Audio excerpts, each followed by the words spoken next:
Praise the Lord, my beautiful blessed souls. Back with Bruised and Not Broken. I know I have been on my little sabbatical. I have been off the grid. When I say off the grid for the past couple of days, because this world life has been just life, and things have just been too much lately. And sometimes you have to rest and you have to go off the grid. And I myself was just exhausted. And that's exactly what I did. I went off the grid. I turned off my phone. I just, was just at home. And I really didn't do much. I just sat around. I watched a little TV. I relaxed. And I just wanted to just, be a normal person for a day, for a couple days. Just not really think about nothing, decompress, and just sit back and just, relax. Because sometimes you just have to do that. And it really, I was able to just chill out and be a human being.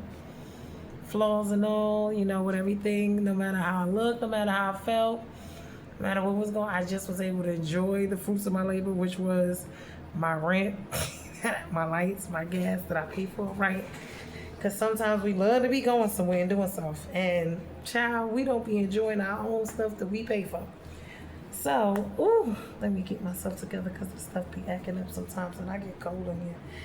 But yeah, so I was at home, but we are in Joshua chapter 14. There's a lot going on in this world, from, I believe, the president being shot. I'm just getting caught up. Then I know it was the Shamar Elkins thing, the Ashley Janae thing.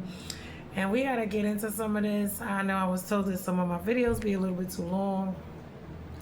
So I didn't want to make it that long. We are in Joshua chapter 14. I'm not going to get all the way into it because I want to talk about a lot of these other things that are actually going on. It's just been too much. But sometimes this is what you have to do. You have to unwind from social media. You have to, whether you call it a fast, just, breaking away and just too much voices, too much everything, just decompress and relax. And that's what I did because I was tired. I got me a lot of sleep. And I really just didn't do anything, but you need that sometimes. So this is where I'm at. I'm feeling a lot refreshed. I felt like I was drained. I was tired. So much was going on. And so now here I am. And so we're in Joshua chapter 14. I'm not going to read it all. Like I said, Joshua chapter 14, which is Caleb's request, is the inheritance of the land west of the Jordan River. And it was Caleb's request for Hebron because of his faithfulness, if we remember what happened with that. And so this is where they divided up, or they was, starting to divide up what God had given them. So chapter 14 marks the beginning of the distribution of the promised land west of the Jordan River, the land that was allotted by God's commandments through Joshua, Eleazar the priest, and through the tribal leaders. While most inheritances are decided by lot, this chapter highlights a personal and faith-filled moment centered on Caleb. Now, Caleb was 85 years old, approaches Joshua to claim the promise God made to him 45 years earlier. We can look at that through Numbers 13 through 14. While other spies spread fear, Caleb trusted God fully because of this, Moses promised him the land that his feet walked on, Hebron, a mountainous and fortified region occupied by the fearsome Anakim. So remember, we talked about them. Despite his age and the challenge, Caleb declares his strength and undiminished and asks for that very mountain. Joshua blesses him and grants Hebron as his inheritance. Now, the chapter closes by affirming that the land found rests far from war. Key ideas here: where God faithfully fulfills his promises even decades later to those who wholly follow him. Now, the spiritual lineage is what Caleb represents. Spiritual lineage here doesn't mean biological ancestry alone, but it's inheritance of faith, obedience, and legacy passed on through devotion to God. Now, wholehearted faith. Caleb is described repeatedly as one who wholly followed the Lord. This is in verses 8, 9, and 14. This phrase defines his spiritual lineage. He did not partially trust God. He did not follow the crowd. He did not allow fear to rewrite God's promise. Spiritually, Caleb belongs to a lineage of faith over fear, faith that endures over time. Caleb's promise took 45 years to be fulfilled. This is wilderness wandering, delayed inheritance, leadership changes, Now, this could be very challenging. I myself found myself while I was reading this going through a lot, because a lot of this is what I feel like I have been going through in my life.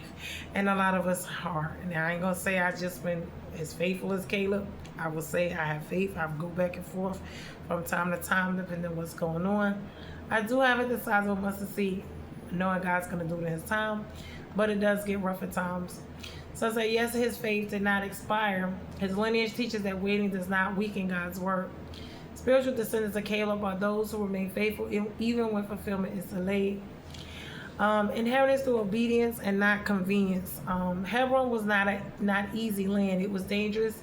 It was elevated and fortified. Caleb chose challenge over comfort, and a lot of times we don't want to choose that.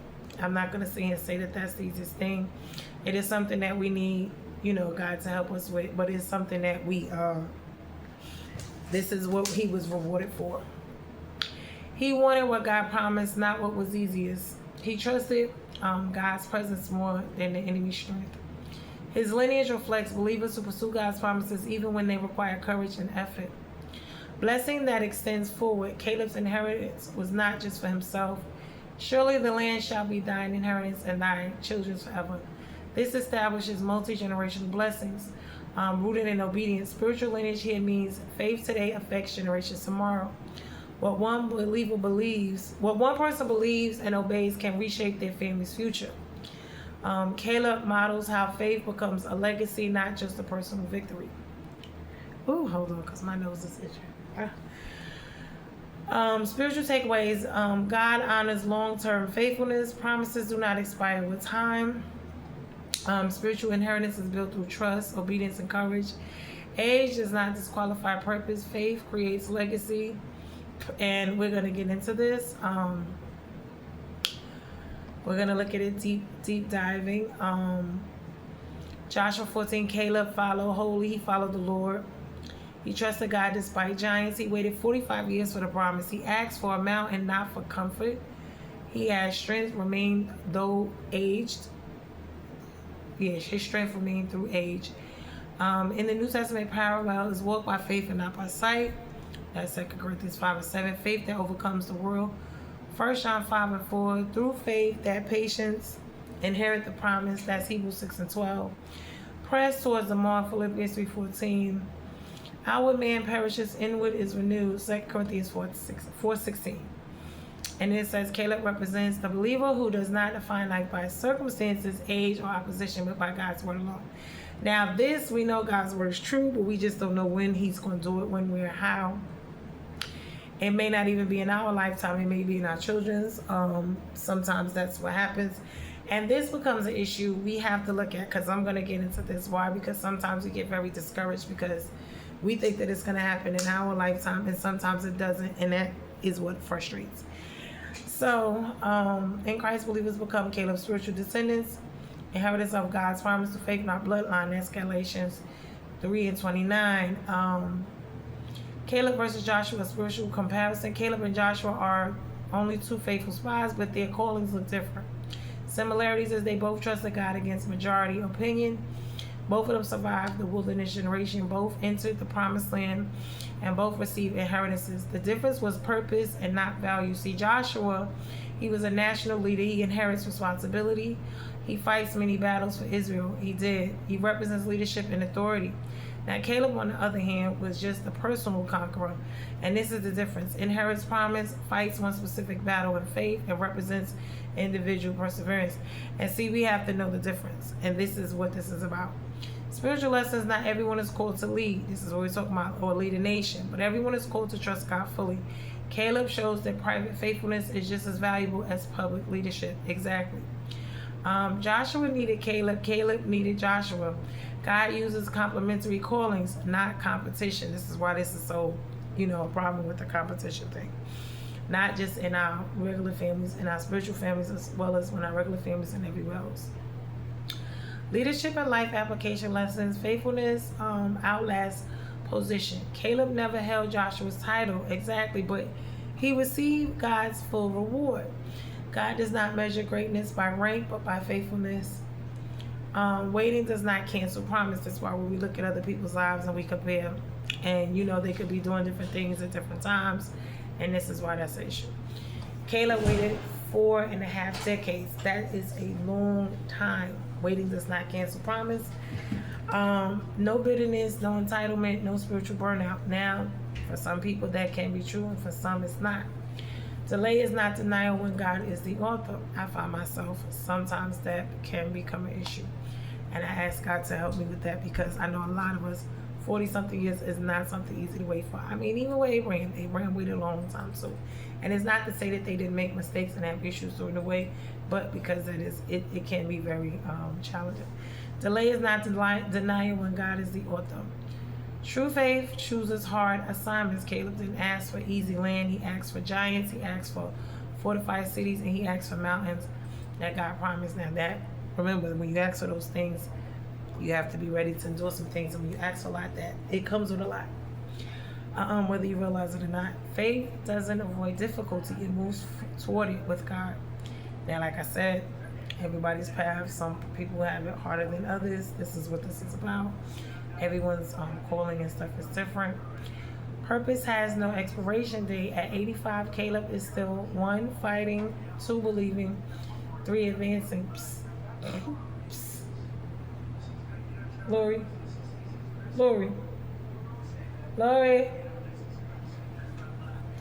You can turn it down? Yeah, I was doing a video. You can turn it down a little bit? It's not loud. I know, I can hear it though. I don't want them to hear it while I'm, because I got this other stuff around the fan. Faith doesn't avoid difficulty. It moves toward it with God. Purpose has no expiration date. At 85, Caleb is still fighting, believing, and advancing. Biblical faith does not retire. Tracing Caleb's faith back through scripture, Caleb's faith is not spontaneous. It is rooted in God's covenantal history. Numbers 13 through 14 is the root, meaning the 12 spies that were sent, the 10 that went to see the giants, and the 2 to see God. Caleb's defining statement, let us go up at once, for we are able, or well able, Numbers 13:30. This is the birth of his lineage, faith over fear, God over human calculation. Now Moses promised, Numbers 14:24, but my servant Caleb hath followed me fully, him will I bring into the land. Joshua 14 is God keeping his word exactly. Hebron's meaning, Hebron was the city of giants. Remember, sometimes we have giants, we have Goliaths, we have peaks, we have valleys, we have different things, that are in our lives. We have Delilahs, we have Pharaohs. It depends on what it is. And these are going to be the obstacles in our lives. They're going to represent the obstacles. These are places of patriarchs, meaning Abraham, where Abraham lived. And it's later a city of refuge and priestly city. God restores covenant ground through faithful people. Caleb's lineage for us today. Spiritually speaking, Caleb shows us what it means to be steady when others fall away, courageous when others compromise, patient when others quit, and faithful when fulfillment seems far off. Now, in Christ, Jesus conquers the promised land on our behalf. We, like Caleb, step into the inheritance by faith. The giants today look like fear, doubt, delay, and discouragement. Of course, these are going to be the major ones, because our minds and these type of things, especially when you get a lot of setbacks, when there's a lot of stuff going on, and rejection is protection, of course, and it'll guide us in the way that we're supposed to go. But sometimes it's not the way we like or the way we want it. That's just the reality of it. Or it's stuff that we don't understand. We don't have all the answers to the questions that we have. Or it's not completely walked out for us, and from what we can see. But the final true statement is, Caleb's story teaches us this, that God does not forget obedient faith.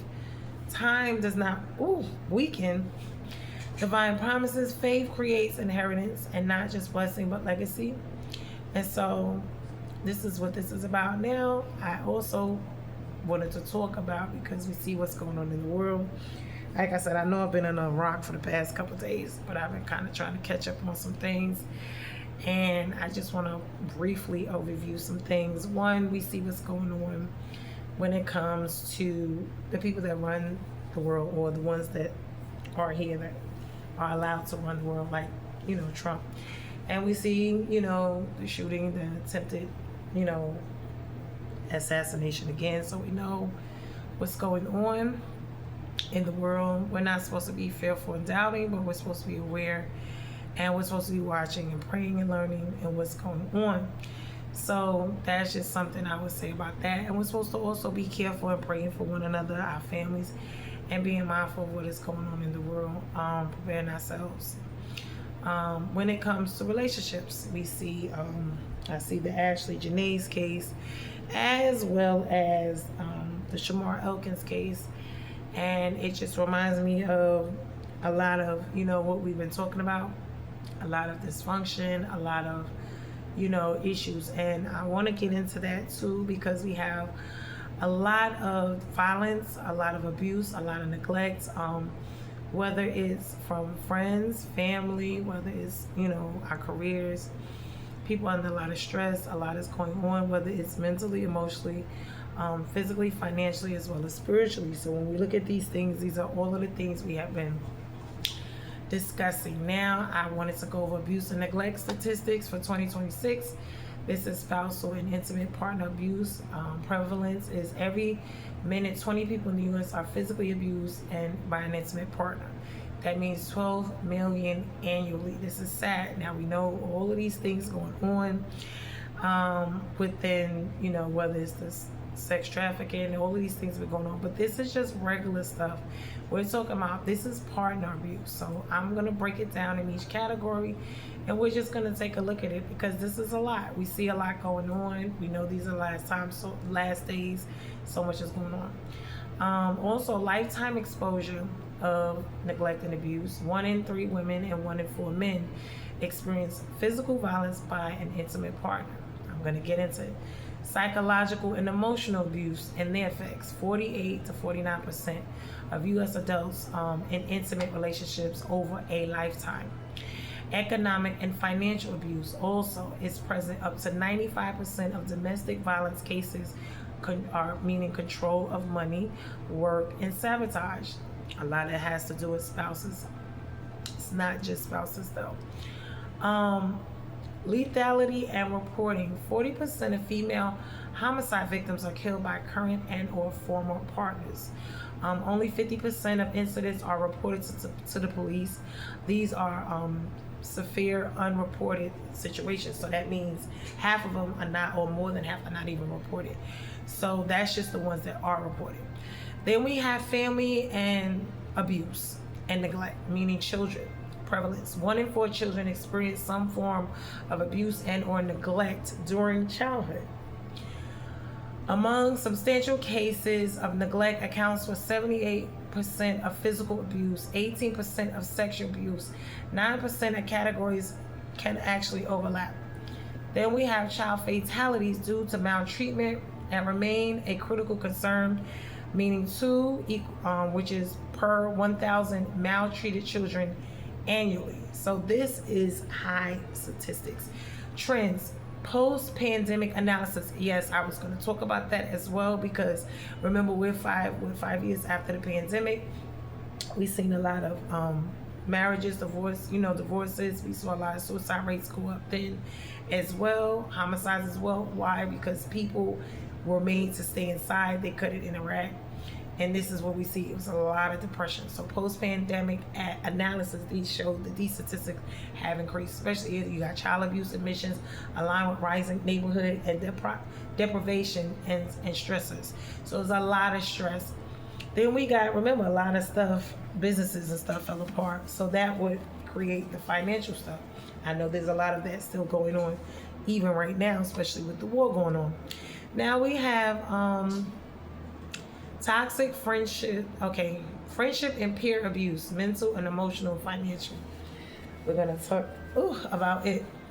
80% of Americans report experiencing emotional abuse at some point, meaning including in friendships, family, and or at work. Toxic friendships are common. 84% of women and 75% of men report having to have had one. Under recognition, 70% of people do not recognize emotional abuse as abuse, and only 10% of cases are reported. Forms, meaning of abuse, meaning friendship and peer. Gaslighting, isolation, guilt, silent treatment, reputation harm, and financial exploitation between friends, borrowing, coercive help, shared account misuse, and or frequent reported but retract unofficial crime stats. This also, we're going to go into elder abuse and financial exploitation prevalence. 1 in 10 older Americans face abuse annually. Globally, 25% experience abuse and or neglect. Most often, emotional abuse and or neglect. How you doing? Financial exploitation. Is most common in elder abuse. The type is perpetuals. Often are trusted, meaning family caregivers that exploit them, meaning taking their money financially. Losses, and that is a problem because when these people are older and they're being taken care of, someone has to take care of their money and their finances, and usually it's the person that's supposed to be the caregiver is supposed to be doing that. Now how that is depends on what's going on. Losses. U.S. older adults reported billions lost annually to fraud.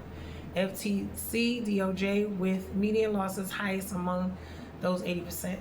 Now we got to understand that because of a lot of things that's going on financially, this is going to, affect that.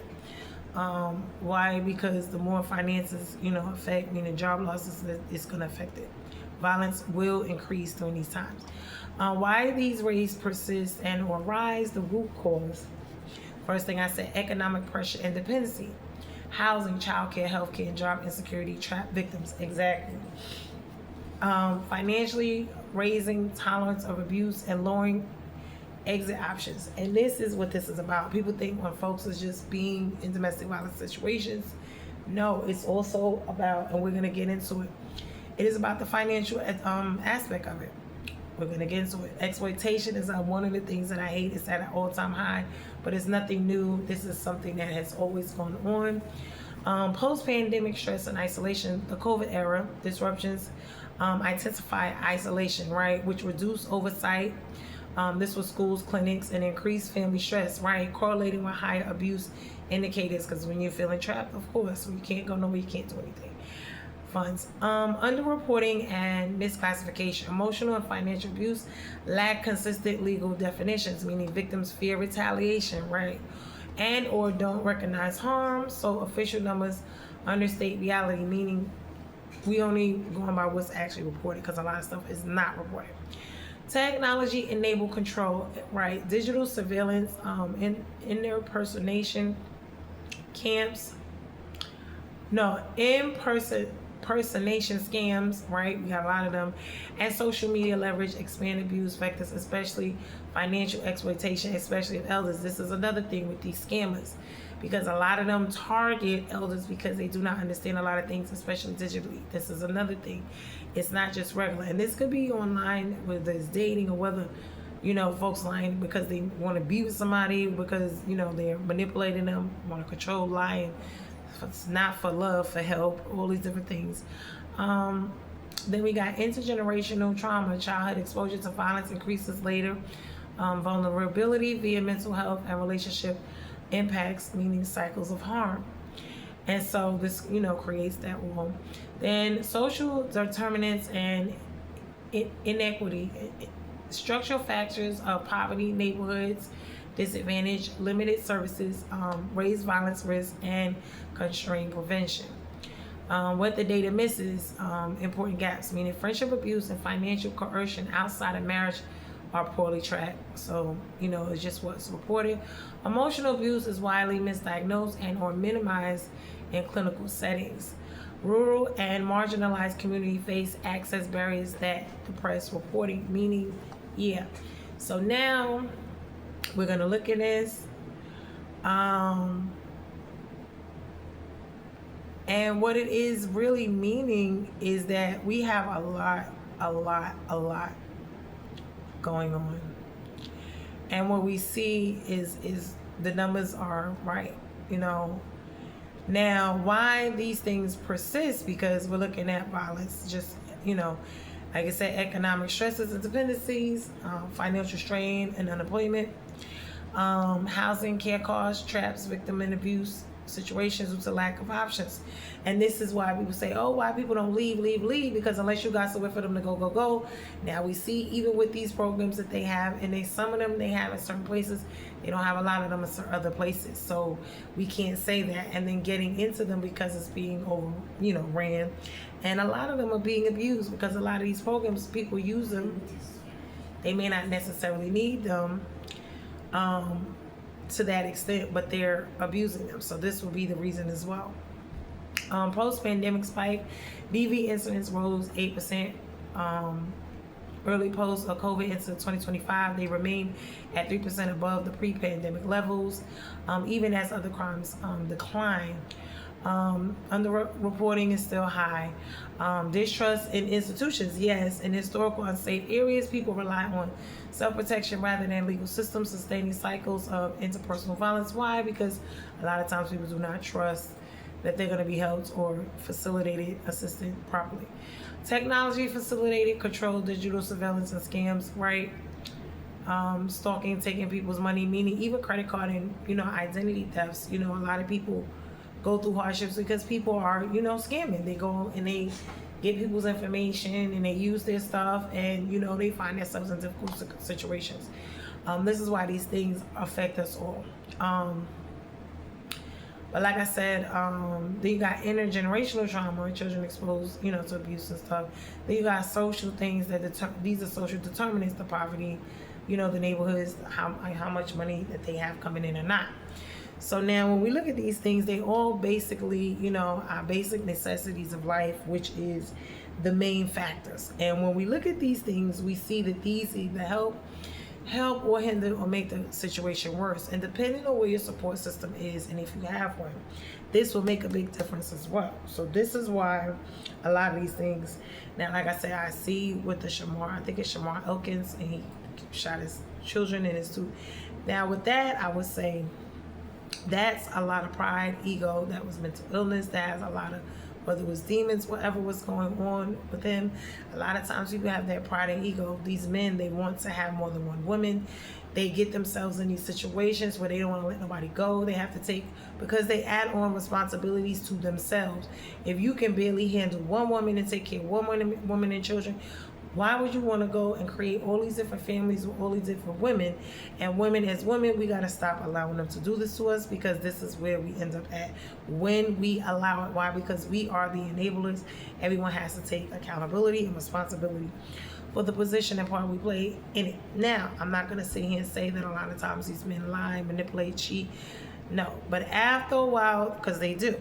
But once we realize that, it's up to us to continue on in it or to come up out of it. And I know, just like they said just now, that is not an easy thing, depending on what your situation and circumstances are. And because people are quick to judge and say, oh, well, you could just up and leave. That's not always the case when, depending on their financial situations, what's going on. Because where they're going to go and what's, how they're going to provide for themselves and their children. And this is why a lot of people stay. Why? Because the failed support system.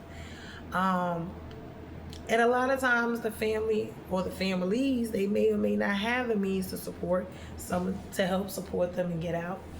Whether they do, to help the person that's in need out. And sometimes they do and they just don't want to, or they don't want to get involved, or they have their own issues, whatever the reasons being. But, it's really something for us to look at. These are things that even myself, because I have dealt with these type of things myself. And people ask, oh, well, why did you stay? And why would you this and this? That's why. Because unless you got somewhere for me to go, and my children or whatever the case may be, what is it exactly? But it's getting to be ridiculous. And, God didn't put women here to be exploited. God didn't put anybody here to be exploited, to be mistreated, to be abused, to be none of these things. And for whatever reason, we're just seeing these numbers go up and up and up, especially when it comes to women, especially Black women, of all women. And then between the children and the women, because this is not the first. I remember a couple of months ago, there was another couple. They were on Facebook, and he killed her, the wife and himself. I forget their names. They were going back and forth. And this is just getting to be ridiculous. And for it to go on. Now, also, stiffer laws with the domestic violence, I would say too. Because for those who do report and need the help, A lot of times they don't get it the way they need it and should, because folks could be stalking you. And I even had a situation myself where I had an actual stalker. It wasn't the first time, but it wasn't even a male, it was a female, but she was stalking somebody else, and it started. This is why these three-way, situations, men dealing with women who, if they're dealing with multiple women, a lot of times the women want to approach the other women, all these other things, as if people are not grown. This is why these things are very, very highly,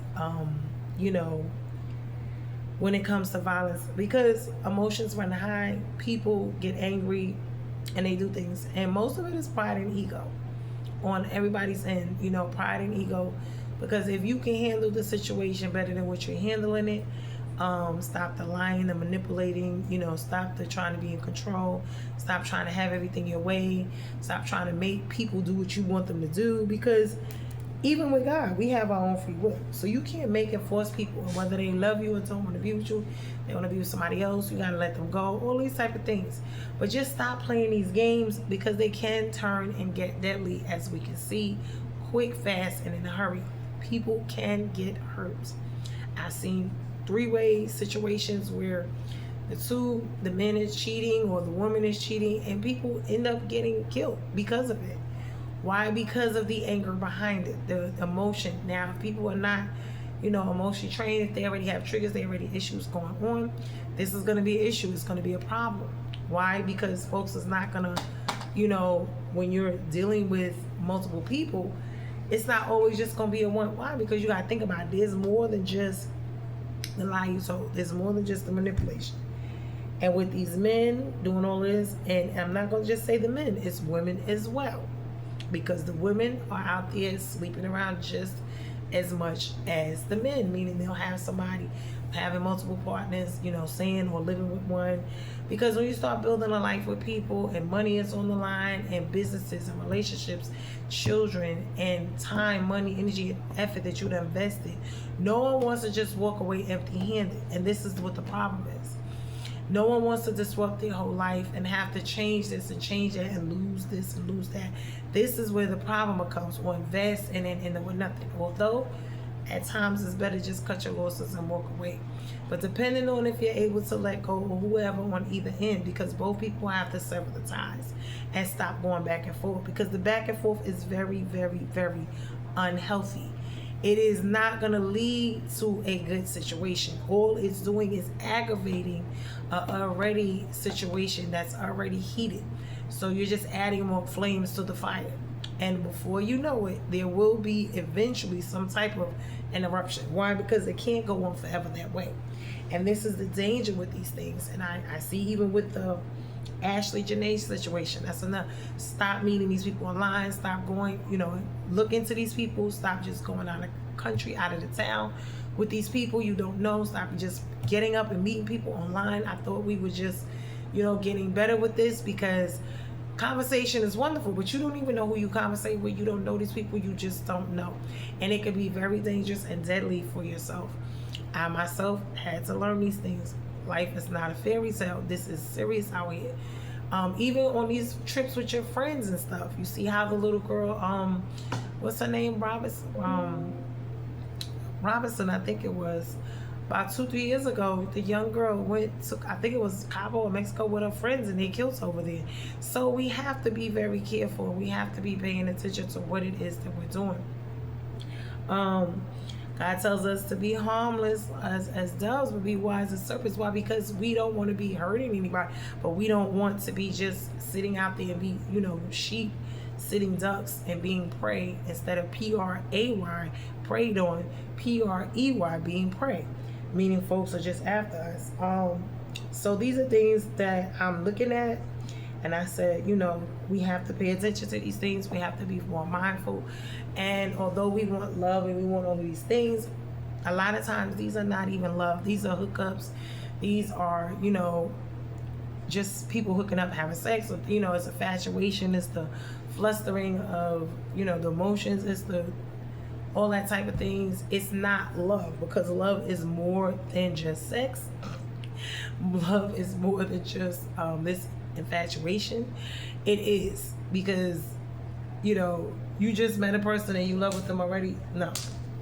And you got to find out what inside of you is making you do these things, because whether you're staying in situations, whatever they are, that are not good and not healthy for you, you have to figure out what is it about you that is allowing you. Because people who do not love themselves and they have low self-esteem, this is what they tend to end up. They feel like they can't do better, can't have better. They don't love themselves. They're just accepting and being, or just dealing with whatever they have and can for the time being, or they're using other people, manipulating it if they want. This is not good. We see this as well with a lot of jail relationships, where, you know, people are in jail, they come home, they make all these promises, folks, and when they come out, it's like it's nothing. They don't know them. They got all these other people lined up. This is what we have to be. We can't be stupid to these things anymore. We can't be naive and dumb, and we have to be realizing that things can happen, and if and when they should. You got people marrying to come into the country. You got all of these things, and we have to stop being preyed on. P-R-E-Y. Stop being preyed. Pay attention to what's going on, and that means not just going off emotions, you know, just running and jumping into things just because it look good, we see it, whatever. No, because everything that look good is not good. Everything that glitter is not gold, honey. It could be gold plated. You got to be paying attention.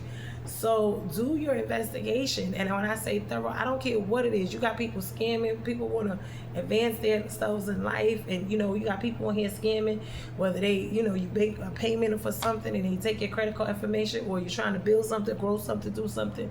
And they got all these schemes and scams, and they don't mind taking your money for lying, manipulating, want to control and cheat you out of stuff. You know, so every which way, you know, you looking at now, you have to be trying to, you know, be careful.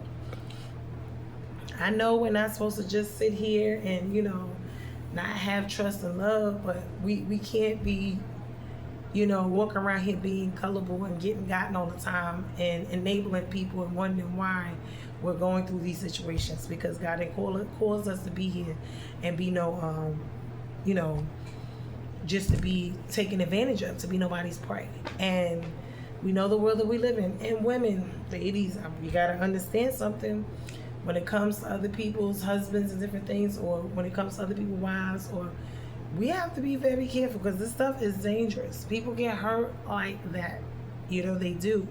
It's not, you can't sit here and say no, because it happens. And people say, oh, it can't happen, it never. You don't know that, because you haven't even gotten that far yet. And if you're paying attention, you know, you got to be paying attention. So with that being said, I hope that this word was a blessing to someone. I'm trying to see if I filled out everything from friendships to everything, because exploitation, whether it's money, pay attention, because it could be for money, it could be for help, it could be for a place to stay, it could be for love, it could be in any area. It could be friendships, it could be spouses, it could be children, it could be at your workplace, it could be, you know, your spouses. So these are things and I know that this is hard, you know, but sometimes we have to just sit back and let God love us love God, and be by ourselves, because we don't want to be prey. And this is why I keep trying to tell people to try to learn to love yourself right now, because there's too much going on in this world. And, you know, people are getting up out of here quick behind these types of situations. And we already see between the war and, I don't know, I'm looking at this Trump shooting. There's a lot going on with them, with that as well. I'm quite sure that war is not helping that situation, but we're going to continue to watch that situation as well. Along with these others, I pray for these people and their families. I mean, and then the children. It's so sad, because, you know, especially with these situations, the children suffer, the parents suffer. We got to understand that people, you know, we affect people's lives with the decisions we make. And whether we like it or realize it or not, we do. And we can benefit them, you know, we could affect them in a positive way or a negative way, depending on what we're doing. So, you know, it just is what it is. So I hope, like I said, I hope this was a blessing to someone. I hope people, whoever is in these domestic violence situations, and if you're going to get out, because I will tell you this from a person who's been through it, do not agitate the situation. If you're going to leave, you have to leave and they can't know you're leaving. Do not cause a scene, a fight with them. You have to let them think everything is okay.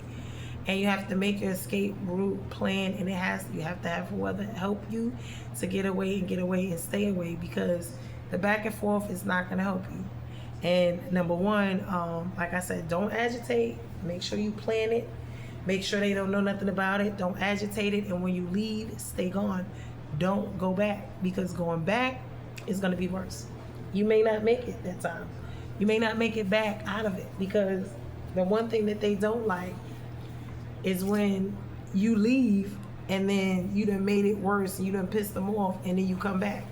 Because now they got points to prove to you, and they want to make you suffer. And it's sad to say it like that, especially when you have these children. So make sure if you're trying to do something, you must have a strategy, a plan, and they don't need to know about it. And whatever you're going to do, you need to have it well planned, have people who are going to help you, and keep it quiet.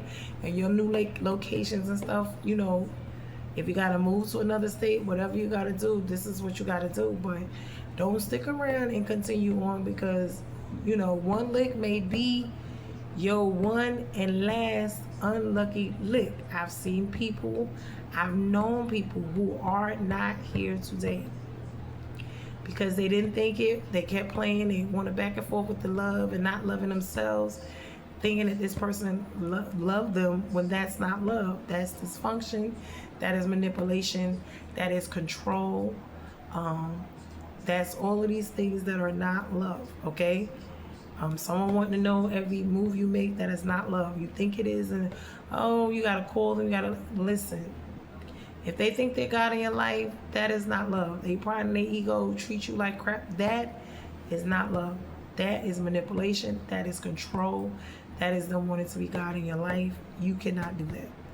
God does not even do that to us. He gives us free will.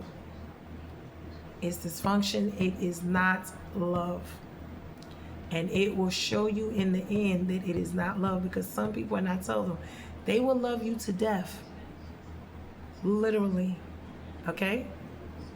And that's not love. Anyone who tells you that they want to kill you and they love you, that's not love. It's not. Especially in that manner, that is not. So I would say to you, be safe out there. Be paying attention. Don't just be getting, jumping into things. Do your due diligence. This is what businesses, this is what everything. I don't care what it is, because there's so many people out there scamming folks for thousands and thousands of dollars. You got people online, you got, whether it's dating sites, whether it's credit card, whether it's paying for things, whether it's, services, goods that they're lying about. Pay attention. Do your research. Don't be quick and no. I'd rather, wait and be wrong than to move. Wait and be right than to move and be wrong, or vice versa. So, like, share, comment, and subscribe to the channel. We are Bruised and Not Broken, here to basically give some insight. God did not tell us to do these things. You want to see what love is? You can look up love in the Bible. It is charity. It is not. God does not call us to be that way, to accept that. And for the men out here who think that they are supposed to be the prize and that God called, no. God did not call you to be the female, to be the prize. He called you to be the male, to be the man, and to provide and protect your family, to take care of your family, not to beat, overthrow, overrun, because they talk about how the Bible says y'all supposed to be ye submitted to one another.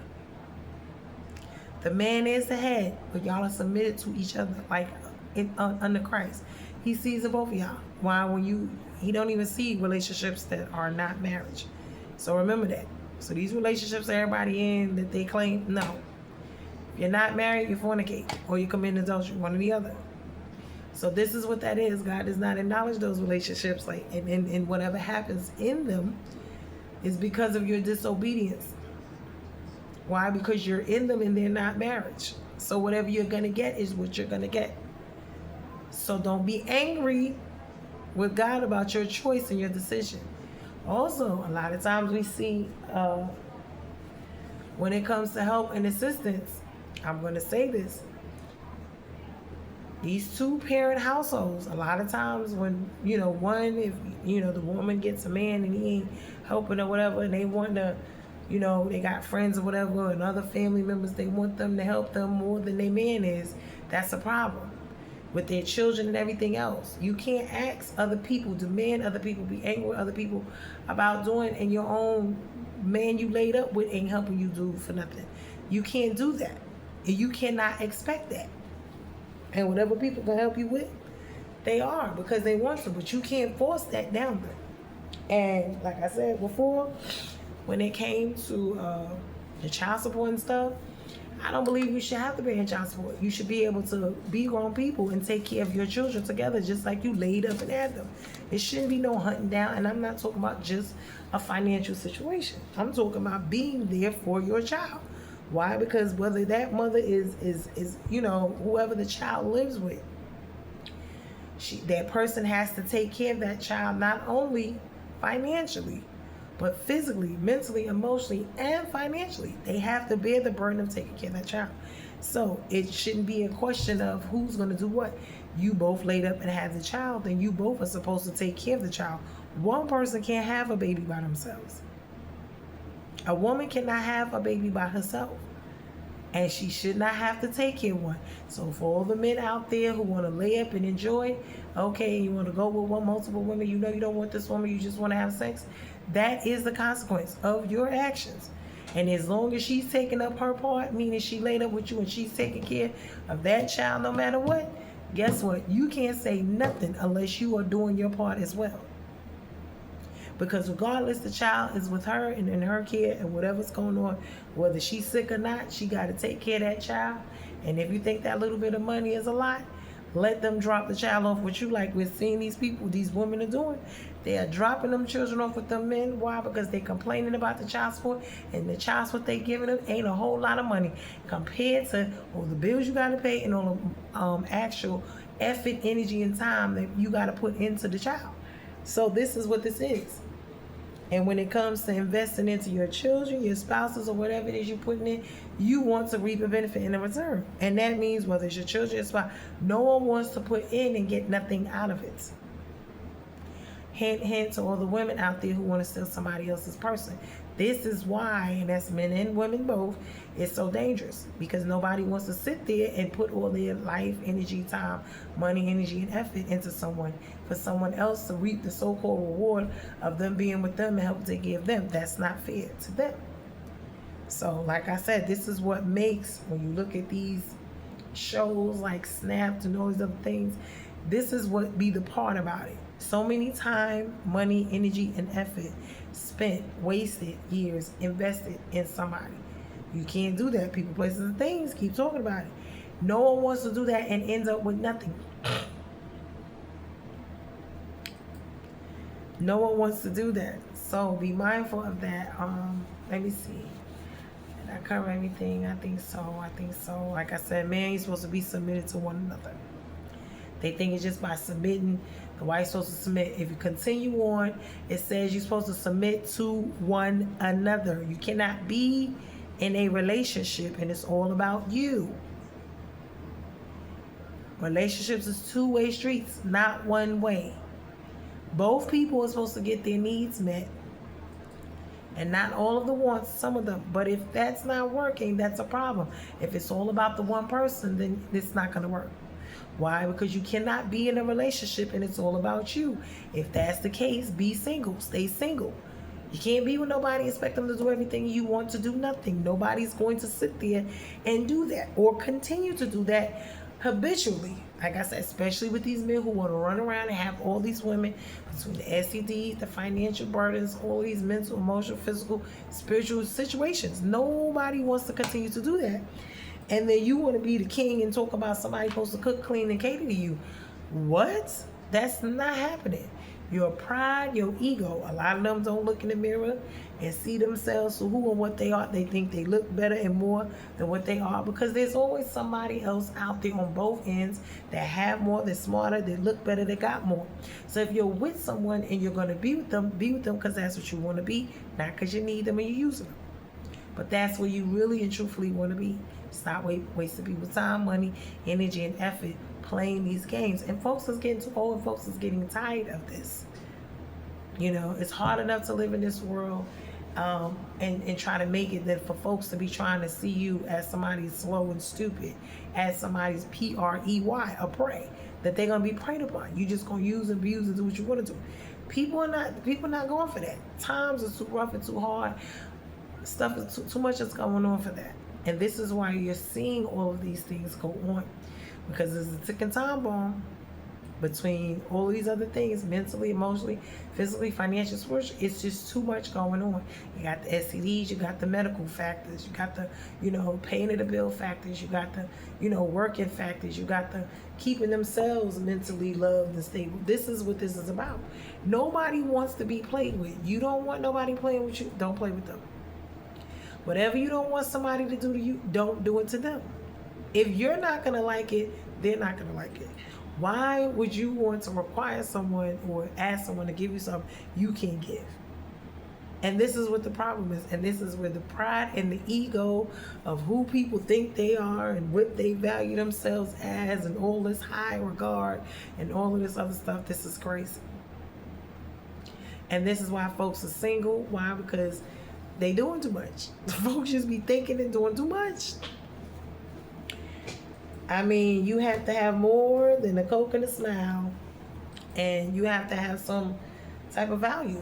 And when I say value, I'm not talking about just money-wise and that. Well, I'm talking about, what's your personality, your character, what's your heart like, what's your intentions, your motives. This is what this is all about. This generation has so much going on because the motives and intentions ain't right from the gates. Folks think, oh, I'm going to just get me some and keep it moving. This is what this is about. You can't just use and abuse people like they just nothing. Throw them away like wet naps. That's not going to work. When people lives see, these are human beings. Their lives, their souls, and God sees it, and He hears it, and He knows it all. So folks can't sit around and be like, oh, well, no, because He sees it, He hears it, and He knows it all. So like I said, I've been sitting around myself, just kind of, getting myself together. And I'm being by myself for that reason. Don't nobody want to go through all of that. I'm alone, but not, lonely, because I don't want to do all that. I'd rather be by myself than to be aggravated with all of this foolishness. Like, come on now. I'm 46 years old. My kids are all grown and I have grandkids. I don't have time for all of that. I thought by now I'd be, about to retire, me and my husband, we going on vacations, all this type of stuff. This is where the life of living good comes in at. If you just starting over and you just, like, come on now. So take care of yourself, love yourself. Men and women, get the help you need to help take care of yourself. Focus on you. Don't bring people into your life when you're not ready, to be dealing with nobody. If you can't deal with your own stuff, don't be bringing nobody. You ain't got nothing. Don't be bringing nobody else to use or to help you and build you up. No. You get your own stuff together first. That way you be with somebody because you want to be with them, not because you have to financially. You're not using them. That's what they call the homosexuals. They just with somebody because they need a place to stay. Come on now. Nobody's going to take care of folks, grown folks. Your basics should be intact. You should be able to do that. If you can't, you're not in a place to date. And you sure shouldn't be trying to have more than one person. You can't even take care of you. The goal is to get with somebody and you take care of each other. But a lot of folks see this as a user situation. This is just crazy. That's the pride and ego part. That's the problem. Get that out of your mind. Get that out of your head. And you see what's going on in the world. So folks ain't about, you're going to have, they've already eliminated middle class, just about. So you're just going to have the rich and the poor. And we talk about these generational lineage and blessings and curses, especially when folks want to be on here every minute talking about they need GoFundMes, but everybody got money for everything else they need. Where's your insurance? Where's your stuff you're supposed to have in place for you, for your lineage, for your children to leave behind, instead of doing all this extra? Anything happens to you, you're going to be begging folks to help bury you, help do this, help do that. Come on now. Folks got to get it together. Where is your priorities? Prioritize your life. Get your responsibilities intact. Am I rich? No. But am I going to have stuff in? Yes. Have to have things in place and handle. anything happen to me, I don't want to leave my kids a bill. I want to leave them a will. They gonna bury me and they have whatever else left. They pay everything off and they get some like right. This is the way that. This is why I'm talking about these things, because it's so important. We see people living out of, with the highlight, but can you really afford it? And if anything happened, if you lost a job, one paycheck away, would you lose it all? Where's your savings? Where's all these other things? This is what this is about. So, handle your business. Stop feeling like people owe you something. Gotta help you. Gotta do this. Gotta do that. Cause no. And that's it. Love you guys. Be blessed in Jesus' name. Like I said, Bruised and Not Broken. Like, share, comment, and subscribe to the channel. And I do have my Cash App in the bio link. My Cash App is in there. And if I have been a blessing to your life, you should be trying to be a blessing to mine. Although God provides. I know everyone's not rich, or it doesn't take much. $5 something. I'm a blessing to people's lives. Be a blessing to my life as well. But regardless, God provides. Like I said, like, share, comment, subscribe to the channel. And so I can get out to other people. Bruised and Not Broken. In Jesus' name, be blessed. Amen.